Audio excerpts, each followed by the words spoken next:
Have you ever considered the deeper meaning of growth beyond the physical realm? Now, allow the mind to wander into the realm of spiritual growth. Consider the story of a humble seed, so small and insignificant in the palm of a hand. It finds its way into the earth, buried beneath the soil, hidden from the world. This seed, in its darkness and solitude, begins a journey of transformation. It's a story not unlike that of Jonah, who found himself in the belly of a great fish, or Daniel, alone in the lion's den. It's a story of faith and perseverance, a story of spiritual growth. As the seed begins to sprout, it pushes through the soil, reaching for the light above. It's a struggle, a fight for survival, but it's also a journey of discovery, of realizing its potential to become more than just a seed. It's a journey of transformation, from a tiny speck to a towering tree. In the quiet darkness beneath the soil, the seed experiences its own kind of spiritual growth. It learns to trust in the process, to have faith in the unseen, to believe in the promise of what it can become. This journey mirrors our own spiritual growth. Like the seed, we too face moments of darkness and solitude, moments when we feel buried under the weight of our struggles. But it's in these moments that we grow the most. In the quiet and solitude, we learn to listen to the whisperings of our spirit, to trust in the process, to have faith in the unseen. We learn to believe in the promise of what we can become. The story of the seed is a story of spiritual growth, a story of transformation from the inside out. It's a story of faith and perseverance, a story that reminds us that even in the darkest moments, there is always the promise of light, of growth and of transformation. So what can we glean from this narrative? First, spiritual growth often happens in the quiet, unseen moments. Like the seed beneath the soil, we too experience our deepest growth in the quiet solitude of our struggles.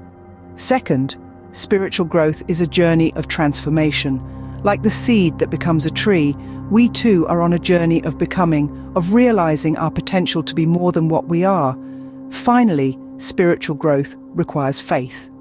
Like the seed that trusts in the process, we too must learn to trust in the unseen, to believe in the promise of what we can become. In conclusion, spiritual growth is a journey, a process, a transformation. It happens in the quiet, unseen moments. It requires faith and perseverance, and like the seed, we too have the potential to become more than what we are, to grow, to transform, to shine. Remember, just as the evening and the morning were the fourth day, our spiritual growth is a process that requires time and patience. It's a journey of transformation, a journey of becoming. It's a journey that each one of us is on, a journey that leads us to our higher selves. So as you navigate your own journey of spiritual growth, remember the story of the seed. Remember its faith, its perseverance, its transformation. And remember that you too have the potential to grow, to transform, to shine. May this story inspire you on your journey, and may it remind you of the promise of what you can become. Have you ever pondered how life as we know it began? Today we delve into a verse from the book of Genesis, where we find ourselves at the dawn of creation. Picture this, a world newly formed, a canvas yet untouched. Then, a voice resonates, the voice of God, echoing through the vast emptiness. Let the waters bring forth abundantly the moving creature that hath life. Imagine the seas stirring, teeming with life for the first time. And it doesn't end there. And fowl that may fly above the earth in the open firmament of heaven. The skies once barren, now filled with the flutter of wings, the calls of birds piercing the silent air. This verse, Genesis 1:20, portrays the creation of life in a profound and poetic manner. It speaks of the birth of the creatures of the sea and the skies, marking the beginning of life as we know it. The waters, previously calm and lifeless, are commanded to bring forth abundantly. It is a picture of overflowing life, of diversity and abundance, and the skies, once empty, are now filled with the flight of birds, bringing motion and life to the heavens. In this single verse, we witness the initiation of life, the transformation of an empty world into a vibrant biosphere. It captures the essence of creation, the birth of life, and the grandeur of a world coming into being. To summarize, we've journeyed through Genesis 1:20, where God commands the waters to bring forth life and the skies to be filled with birds. We've seen a world awaken from its slumber, bursting into life with the creatures of the sea and the fowl of the air. The verse depicts the beginning of life, the moment when a barren world was transformed into a thriving, diverse ecosystem. It is a reminder of the richness of life and the beauty of creation, a testament to the power and majesty of the Creator.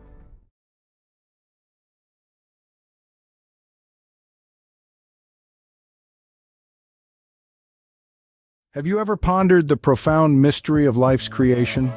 This question, as old as time itself, beckons us to delve into the depths of Genesis 1:21, a verse that unravels the intricate tapestry of life as we know it. Picture this: a vast, empty canvas of nothingness, and then a divine brushstroke. God, the master artist, brings forth great whales, their colossal forms dancing in the deep, but he doesn't stop there.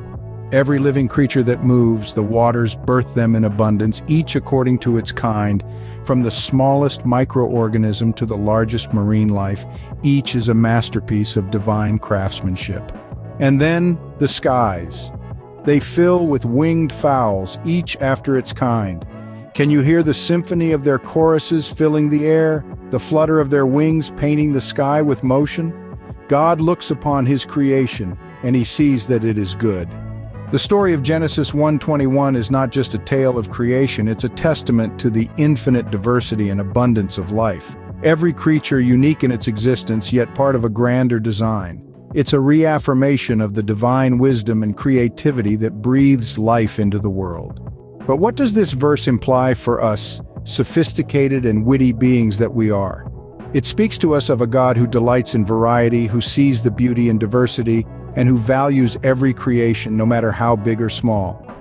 It tells us that each of us, in our unique ways, is a part of this divine tapestry.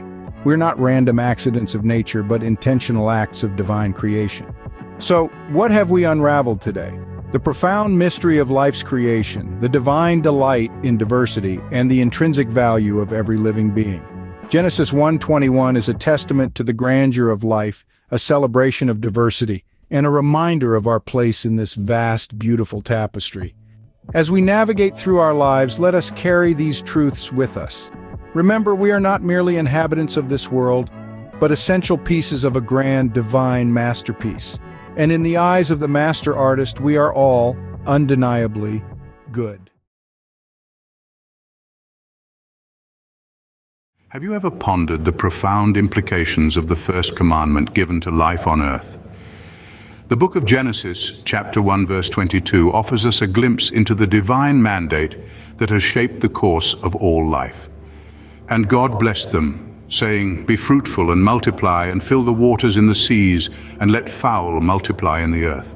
Genesis, the first book of the Bible, begins with a story of creation where God brings into existence the heavens and the earth, the seas and all that is in them, and finally, the creatures that inhabit these realms. But beyond the act of creation, God also gives a directive, a command, a blessing. He tells these creatures to be fruitful and multiply.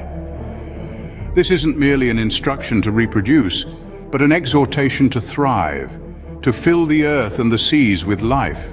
Fast forward to today, thousands of years later. This divine mandate continues to echo in our modern world. It's not just about biological reproduction anymore, it's about flourishing in every aspect of our lives. It's about filling our world with ideas, with art, with technology, with compassion, with justice. It's about creating a world that is teeming with life in all its beautiful, diverse forms. But what does it mean to be fruitful in the 21st century? It means to contribute, to innovate, to create.